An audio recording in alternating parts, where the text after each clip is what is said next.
Welcome to Muddy River News this week. I'm Bob Gough.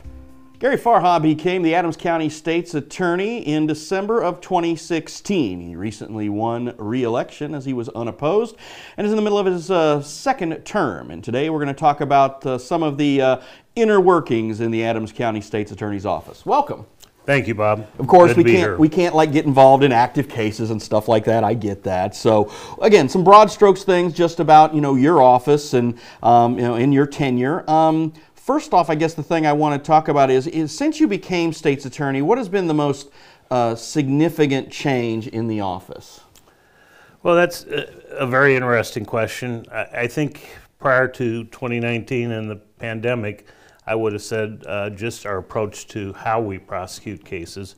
We switched from having somebody that did felonies only and somebody that did misdemeanors and somebody that did traffic court to more of a vertical prosecution, meaning category of cases, whether they were misdemeanors or felonies, were assigned to an individual so that they could kind of specialize in those type of crimes. And we had people that were assigned to burglary and theft cases and people that were assigned to gun cases and things like that.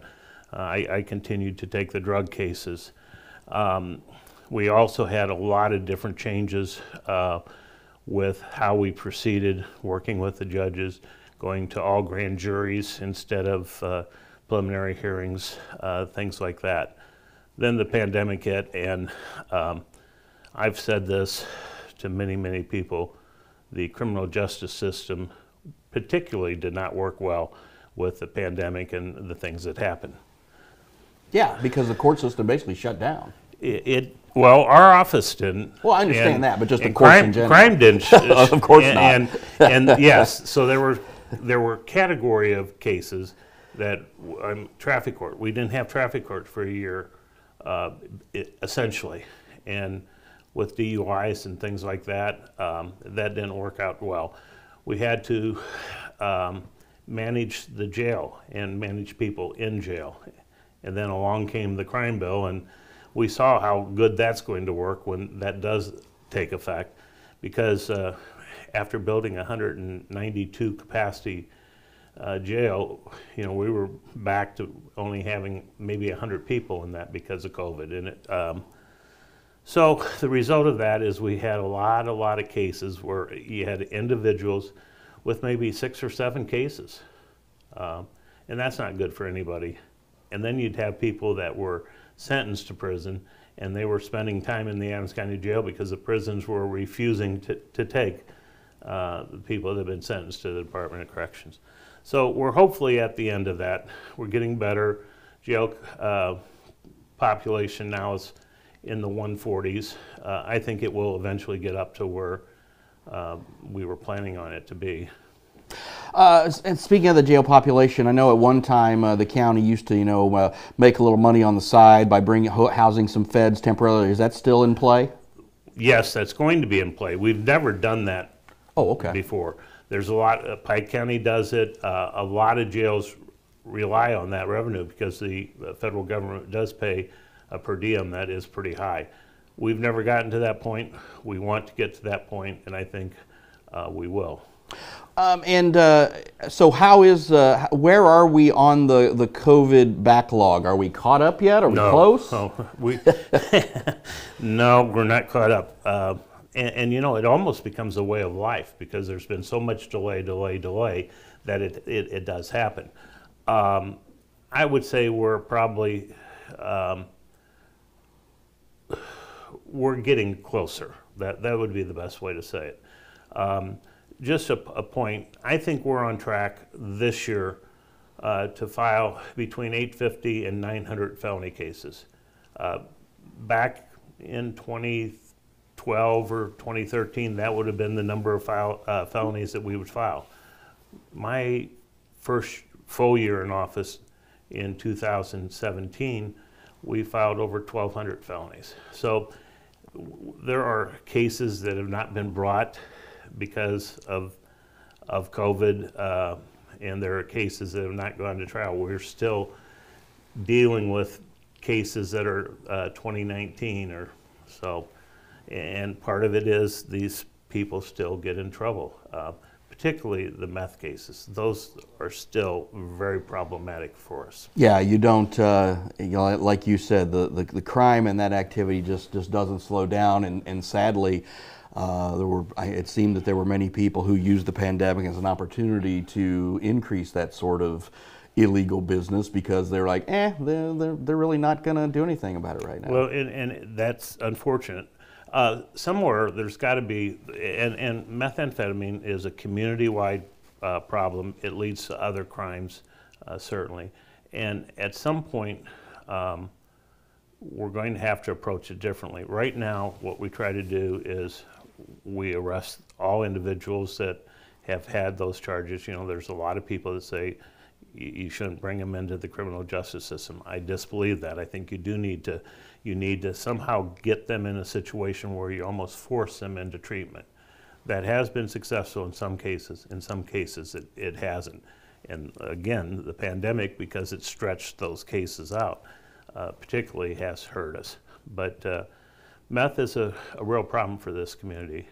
And unfortunately now we're also seeing, and I was very surprised by this when I learned it, but we've had some, I think somewhere around 10 to 13 overdoses this year where people have died because of drugs. It's not necessarily meth, it's fentanyl, and it's fentanyl that's disguised or laced in methamphetamine. It's laced in fake oxycodone pills and opioids. But unfortunately, we have seen, and it doesn't get publicized because they HIPAA and laws, but we've seen some families that have had to suffer that type of tragedy. And and when you talk about that, another part of that I know your office is involved with that really doesn't get a lot of attention is trying to work with victims, trying to work with those people who have endured either that type of loss or who have endured some kind of loss, whether they had, one of their loved ones killed, one of their loved ones, died of an overdose, one of their loved ones perhaps committed some other crime. Talk about a little bit about victims advocacy and how important that is to sort of stop perpetuating this cycle. Oh, absolutely. It's very, very important. We happen to have a wonderful victim witness coordinator, Tricia Hubbard, who has been with our office for a year. She actually suffered. She was the wife of a police officer down in the Metro East area, and he was killed in action. So she knows firsthand what it's like to be a family grieving for a loved one. She's very, very good. And in this era of COVID, and our office, we at one point had to divide our office in teams and work one day at the office, one day remotely. The only person that didn't do that was me, and as a result, I had to be barricaded in my office and really couldn't go amongst the troops just because of possibility of exposure. But anyway, one of the best things that happened to our office during this time is we've got a courthouse facility dog from St. Louis, an organization called CHAMPS. And that dog, he's a 2-year-old chocolate English Labrador, and he's just incredibly trained. We got him free.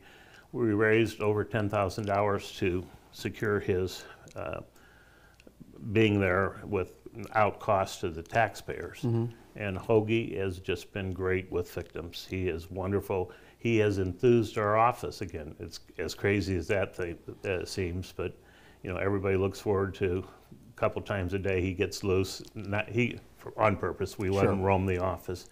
And he comes in and he's just really a refreshing breath of fresh air. And the victims love him. And I think, we've always, I know in my years as a journalist, I've always tried to do my best to, in any organization I've been involved with, to try to protect, the identity, because, again, when someone screws up or when someone's alleged to have messed up or whatever, obviously that person, there's going to be a discussion about that. But the victim has already been hurt enough, and the victim is already dealing with so much that I've always tried to make sure to err on any side of caution when when it comes to a victim's name or what have you.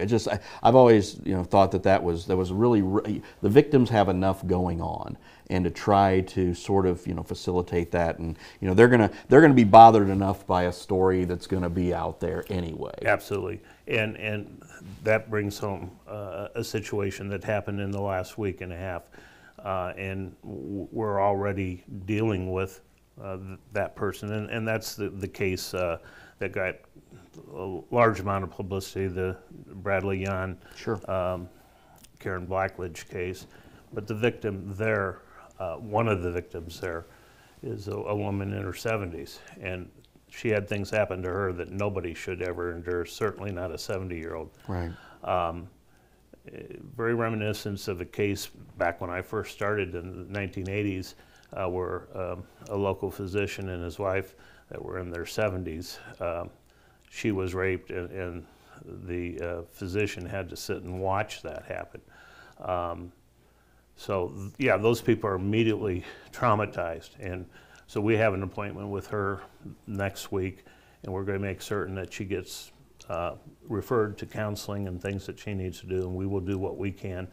The main thing is just to console her, to make her know that she's going to have an opportunity to talk to us whenever she needs to, and that we're going to really advocate for her. That's huge. In the Yan case, again, and it's an ongoing case, so we don't want to get any details, and some other cases that have recently landed in your office, one of the things that people have to realize is that in this big world we deal in, many of the criminals or many of the people who have allegedly done something wrong, they usually don't just keep their activities to one place. You always have to deal with multi-jurisdictional issues.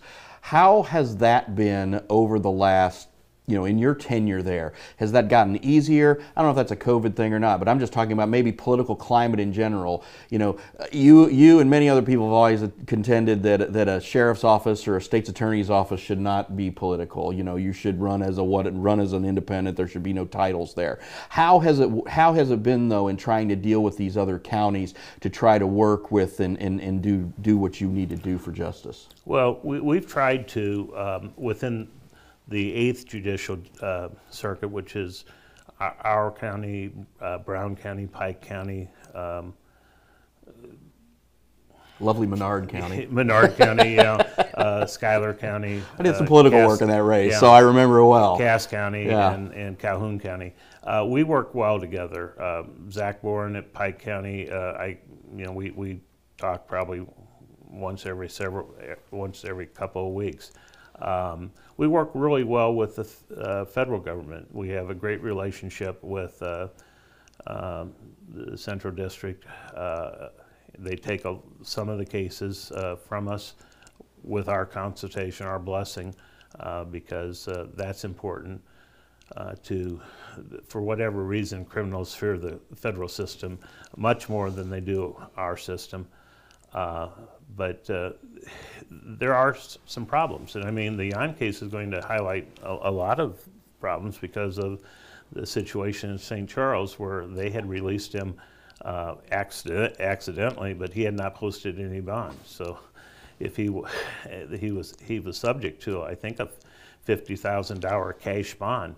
If they had not released him, none of this crime spree would have happened. Right. So it's interesting, but for the most part, I think one of the things that has unified all the state's attorneys in our area is the stupid crime bill that got passed in the dead of the night prior to January of 2021. And again, that was an interesting situation. We've talked about it many times, but I was on conference calls with all the state's attorneys, and there was only 2 state's attorneys that favored it. All the others, there's 102 state's attorneys in the state of Illinois. Every one of them voted no. They were so upset at the process, of the fact that the Black Law Caucus had the complete run of that bill, and Democrat, Republican, it didn't matter. We were all against it, and I think, and I hope I'm wrong, but I think we'll see the results of that coming up. things like no bail and things Right. like that, where you just get released. And I think, unfortunately, the governor's office felt like that was some type of huge victory because we were more liberal than California when it came to that. Yeah, it's yeah. I know. I've talked about this with Rob Copley and some other folks about this as well. So I completely understand. When in deal, you mentioned the feds a while ago, or just trying to work with others. There have been occasions where you've had to bring in, a special prosecutor because of conflicts or whatever. Obviously, the most well known of that was the Curtis Lovelace case. But what is the threshold when you have to give an Ed Parkinson or David Robinson or whoever's doing that? What are the things that sort of look at you and some of your colleagues when they're like, well, okay, we really need to have another set of eyes on this? Well, one of the more known cases involved our coroner at the time, Jim Keller, Sure. and some of the things he was doing. Which unfortunately really never got out to the public because of the way the case went. But as the state's attorney, we advise all public office holders. And so in reality, he's my client. But he's also done some things that need prosecution. That's an obvious conflict. Sure. And unfortunately, he got a situation where he pled guilty to an unlawful possession of controlled substance. He had 32 garbage bags full of medications that he had taken from individuals. That was not a possession of controlled substance. That was a possession of a ton. And so I had a little disagreement with how the prosecutor handled that case, but it's his case at that Sure. point. I understand. You basically look at it from the standpoint of, is your ability to do justice compromised because of your knowledge of that individual, whether you liked him a lot or whether you didn't care for him or something like that. So you do have to look at those issues. And after having, I don't want to say burned, but after having had that experience with Jim Keller, we've tried to stay away from special prosecutors as much as possible. Okay. Lastly, let's talk a little bit about just how you function in your role in acting with the Adams County Board. Obviously, the board controls the purse for the entire county. They set budgets, things like that. And this is always the time of the year where they have to set the budgets and set the levies. How directly is your office involved in any of that process, aside from the fact that you say, hey, here's my budget, this is what I need it for, please grant me as much of it as you can? Well, one of the things that happened during the campaign was I promised to be at every board meeting. I promised to be at as many of the committee meetings as I could be. We wanted to take a more active role in advising and trying to stay on top of that. We do a lot of things. We are involved in union negotiations. In the past, we had hired Rick Scott, I believe. Mm-hmm. I may be wrong. It's been a while since we dealt with him. But in a year, sure, he charged us $80,000. Wow. Good lawyer, but that's a lot to take. So sure, we took on that role. Worked with the HR department, the Human Resources Department, Sue Hester at the time, and went through the negotiations. There's 13 negotiating bodies that sure, we with county government. So there was a lot of different things, but we think we saved a ton of money for the county. We along the way we've learned a lot. It's an interesting. The county board has kind of made a lot of changes, and it's gone from kind of older white gentleman's conservative body to a little more realistic, more females involved, more younger people involved, and I think the county board has evolved to a group of people who are very interested in modernizing. things like the infrastructure that is going on, a $1.1 million project of upgrading the infrastructure of the IT in the county. It's a very important thing because of all the requirements that the General Assembly has made for law enforcement, retention of records, things like that. I think this board has worked on things like that in a much better way than perhaps in the past. Yeah, I think it's been an evolution because you had to build a new jail that was $30 million. Of course, you have the county highway department, and then you have crimes and courts. I mean, those are kind of the three big pillars of the government, of county government that people really, that's when people are like, well, what's county government do? Well, you got the jail, you got the highway department, you got the board, ambulance, another part of that. It's a very large and diverse group, and again, it's just in any other situation, you have to be able to adapt, and you have to have people who are committed. And again, the county boards, I mean, it's nothing that, a lot of times they don't get. Their meetings aren't streamed like the city council meetings are every week, or the school board meetings every month, and you kind of want to just sit there and soak it in a little bit. I mean, I've been fortunate enough that I've covered county board meetings off and on for the last 25 years. So, I've seen, gone from John Heidenbretter to Dwayne Vemberlo to Brett Austin on the finance committee. So yeah, there's an evolution there. All very smart, capable businessmen, but all have their own style and way of doing things. And one of the interesting things is with county government, and this will be coming up next year, every 10 years after reapportionment, all 21 of the county board members have to go through an election. So a county board can change very quickly and change directions.